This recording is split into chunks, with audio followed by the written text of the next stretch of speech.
I've been an SEO professional for over a decade. I've ranked thousands of web pages and hundreds of websites. I've ran a lot of link building campaigns, and I've developed my own method for determining how many backlinks a page is going to need to rank in the top 3 search results. The first step is collecting key ranking data. For this, I'm using Ahrefs, and I have the Ahrefs Chrome extension. The key stats that I'm looking at are domain rating, which represents the strength of a domain's backlink profile. The second metric I'm looking at is keyword difficulty, which estimates the difficulty to rank on the first page for that keyword. Then I'm also going to be looking at referring domains, which is the total number of unique domains linking to the target. SEOs will use all kinds of different metrics. These are just the ones that I like and use regularly. Next up, you're going to want to pick a keyword and look at the stats. On my end, I'm doing title tag generator, and I'm using the Ahrefs Chrome extension to see all these stats right on the search results. Highly recommend it.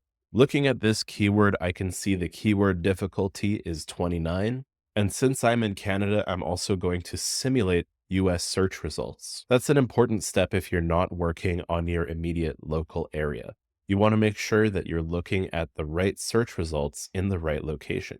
Now I'm going to look at the top 3 search results, and I'm going to look at the average domain rating for the top 3. So I got a DR91, a DR82, and a DR79. So the average domain rating is around 84 for the top 3 search results. Then I'm going to do the same for referring domains.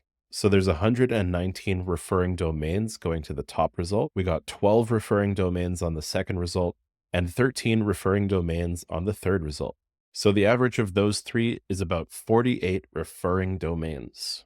So this tells me if I want to rank for this keyword, I should expect to be at a domain rating of around 84 and have about 48 referring domains to the page. It's also important to note that the top 3 search results are always going to be changing. There's algorithm updates, other sites are doing SEO, and it could even change depending on your location or time of day. So I don't like to collect tons of this type of ranking data because it's very subject to change.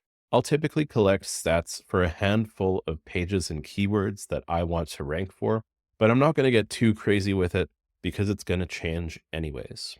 These metrics are also flexible, meaning my DR can be lower than the average.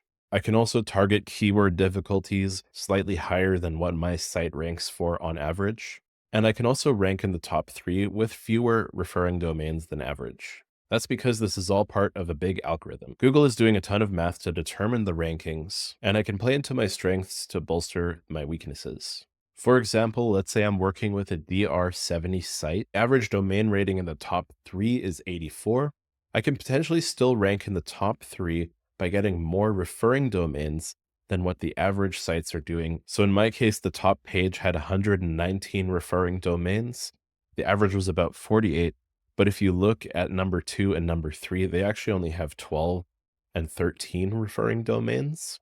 And the DR drops off too from 91 to 82 to 79. So that lets me know that there's some flexibility here. It's important to note that you still need a winning page to excel on the search results. You still need to check those SEO boxes. You need an optimized page that matches search intent and rewards your site visitors. There's no point in building links to a page that isn't already a winner, because if your page sucks, you're going to be fighting against the current of bad click and poor interaction data, and that's going to derank your page over time. Now let's look at a really interesting scenario where a site is ranking for this competitive term with nothing but internal links. So internal links can boost rankings as well. Looking at number 4 here, you'll notice it has a URL rating of 5, but 0 referring domains. And because it's ranking number 4, it is getting some traffic. Not as much as the top 3, but considering they didn't have to build any links to get here, that's pretty good. Here's the page in Ahrefs, and if you go into the internal links settings here, and then you group similar like this, you can see that they built 4 in-content anchor text links to this page. Then if you ungroup it and go to all links, you'll see it's actually linked to from every page on the website, and that is because they linked to it in their footer. So by linking to this page on their website and adding a link to the footer, they were able to increase the page rank of this title tag generator page. And that was enough to get it ranking number 4 for the target keyword. Ahrefs has a metric that estimates page rank, and it's called URL rating. So you'll notice that this was a URL rating of 5. And then the top 3 results have a URL rating of 15, 4, and 6. So the average URL rating is actually 8. And their URL rating of 5 was good enough to get into number 4, even with a DR37 domain.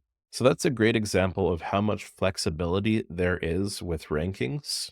Most people don't have a DR80 plus site, so it's good to know that you can still rank without one. Every keyword and location is going to be different, but if you can learn to see the stats like this, it'll demystify the whole thing for you. Now that I have a good idea of what's required to rank in the top 3 for that keyword, I can communicate an estimate of what it's going to take.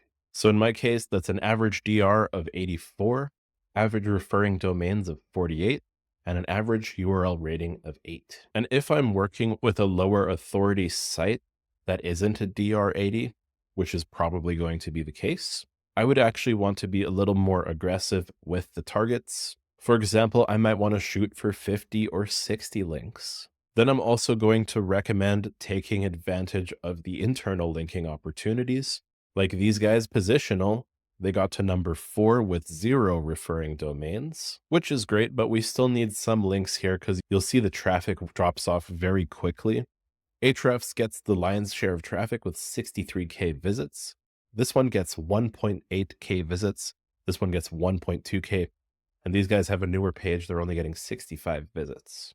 So even though they're number 4, you should still shoot for the top 3, which will probably require some link building. It's also good to remind stakeholders or clients of the average domain rating for the keywords that they want to rank for.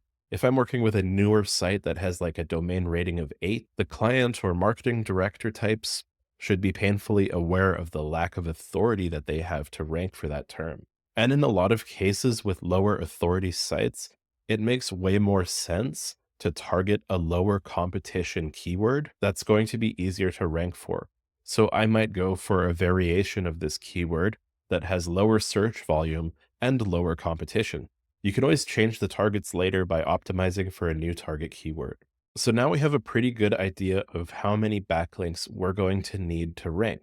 And you can use this method for any keyword. It's really quick and easy to do. Now, when it comes to link building quotas and timelines, those average stats that we found, like being a DR84 and having about 48 referring domains, or an average URL rating of 8, sets the main quota for what is required to rank. For example, if I were to build 5 links per month, it would take a little over 9 months to get there. It's good to talk about those timelines because it sets realistic expectations.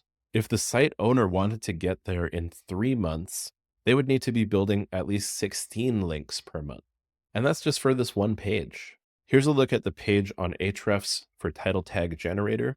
It took them a while to climb up the rankings and get that number 1 spot. And on this chart, I'm looking at organic traffic and referring domains.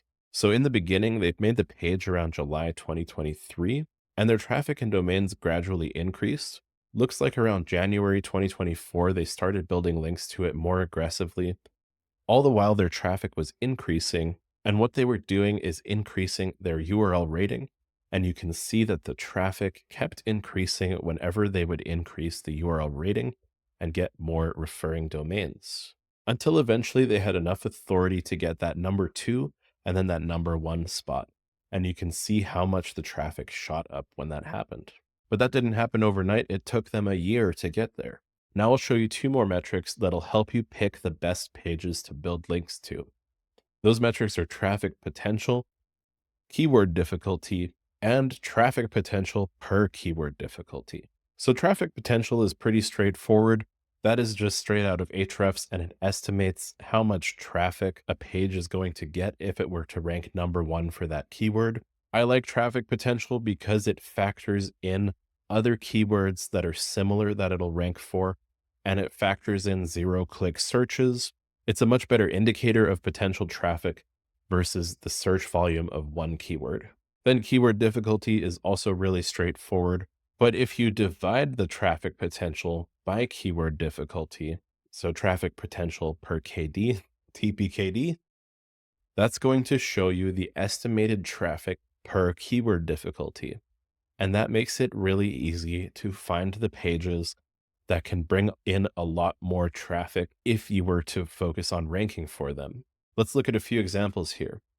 We got blog writing prompts. The KD is 8, so not too bad, but because it has very high traffic potential, it could potentially bring in a lot more traffic than similar difficulty pages. Or in my example, I got rag tool here, high traffic potential, decent KD, high traffic potential per KD. So looking at these metrics, it makes it really easy to prioritize which pages are going to be more impactful than other pages. Now, of course, the type of content still matters. It might make more sense for you to build links to a bottom of funnel page that can get conversions versus a blog post. This method will still help you identify which are the best pages, whether you want to build links to blogs or bottom of funnel conversion pages, money pages, whatever you want to call them. And then looking at traffic potential, you can also factor in the cost of link building and the potential ROI. In my example, it might cost upwards of $12,000 to get those 48 links.